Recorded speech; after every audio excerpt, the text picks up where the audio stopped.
Hey guys, quick recap of the Jags game because I'm fuming. Um, this is exactly what happened 2 years ago when we were playing the Bengals. It was supposed to be our coming up game a little bit, kind of like get us back on track. Trevor came out there, was dealing. Then Burrow gets hurt.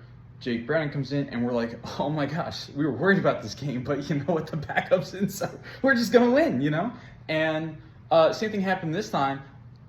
I had the same feeling when Jake Browning came in where I was kind of feels kind of jagged to blow this game, and guess what? They blew it. They blew it. Trevor did enough to win, but he needs to be better. I loved Cohen just saying to him, got him in the chest, buddy, got him in the chest. And then he hits BTJ coming across. It's one of those things where, like, if he keeps running and it's behind him, you're kind of like, Trevor, you got to hit him in stride. But I think he was supposed to sit in that zone. That's what he did. He eventually did sit in the zone. And so Trevor threw it to protect him towards the inside so the defender on the outside couldn't hit him, and also he could move forward. And BT dropped it. He's been dropping all game. I get it on the hospital balls. I get it. You don't want to get hurt. I understand. But when you start doing that, and then you just see in that moment where you could have won the game and you didn't, and I think it's in his mind again. I think he thought there was defenders where he was turning, and that's why he dropped the ball. So this is on Brian Thomas Jr. This game, Trevor should have been better. Should have been better. I'll first admit, should have been better. I said no more excuses for him. Should have been better, Trevor. You got to win games like this. And it's a shame because if BT makes that catch, we're talking about how, wow, Trevor fought through adversity and won this game. But BT didn't. And you know what? Trevor missed BTJ on some throws as well.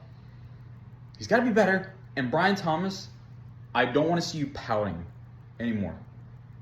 All game long, Trevor's throwing these bad passes to him, all this stuff, and you see him kind of, lackadaisical body language, walking around, pouting. And I thought that he wasn't going to be a diva like that because that seems to be more than Malik Neighbors, and Brian Thomas was more like the chill, quiet guy. Well, he's turned into a diva. And you can't be a diva if you don't catch the dang ball. On top of that, also in that red zone period, Brenton Strange, what are you doing? Two guys come through to get ETN on that swing run over there. He doesn't block either of them. I was okay with going for it on that 4th and 5. It made sense. And then the pass interference to Travis Hunter, that is how you play that ball. I don't know what they're talking about. That was a bullcrap call. Bullcrap call. And if Bengals fans watch this, go ahead, eat me. I don't care. It's a bullcrap call. And if it was the other way around, if it was Mahomes throwing it up and Cam Taylor-Britt did that, how ballistic would you be going like, oh, it's the Chiefs, it's the Chiefs, it's the Chiefs. Guess what? Now it was you guys getting a BS call on a perfectly played defensive play and can't do anything about it. And then the defense gets walked back. Like, all that pressure in the first half that we were getting on Burrow, we hurt the guy, for goodness sake. Nobody touched Jake Browning. Nobody got close, especially in that last drive. What are you doing? Nobody. They're just stomping around in snow. I saw somebody say that, and I'm like, yep, perfect. Stupid. I'm furious because this was an opportunity to go up 2-0. This was a game that we looked on the schedule and said, probably going to lose that one. It's Joe Burrow. And coming in today, it was like, hey, we can win this game. And then Joe Burrow gets hurt, and we're like, we should win this game. And then we dropped it. Inexcusable. And the legal shifts, too. Like, thank God. I said, if I see any more legal shifts in the second half, I'm going to lose it. I don't think there was any in the second half. So they got that fixed. But that has to stop. I think they got fixed because Travis Hunter kind of got benched in the second half because I think I saw some people saying it, and if you watch the game, Trevor kept having to line up Travis. So, well, now we want to move into the defense. Right now, I'd say pick a side. Pick a side. Have him be in certain packages on defense, but I don't need him trying to play it both ways. Pick a side. Let him focus on offense more, I'd say, because that having to get him lined up, had the clock delayed, had everything kind of going off with the motion shifts, and that's what the illegal shift was. And you can't have your quarterback have to know the play, recall it to everybody, and then tell your rookie wide receiver where to line up. If this was not the number 2 overall pick, you wouldn't tolerate it. And guess what? They didn't tolerate it in the second half.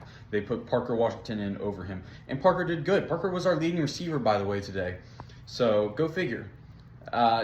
Travis has got to be better as well. Everybody's got to be better. And it sucks because even with everyone kind of having meh to bad-ish games, we still should have won this.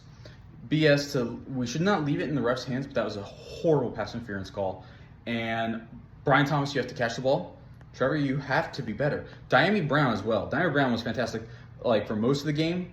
I really wish Trevor and BTJ had the connection that him and Diami have. I don't know what Diami's been doing with Trevor all off season, but those two are synced up. It's insane. But you got to catch that touchdown as well. Perfect throw.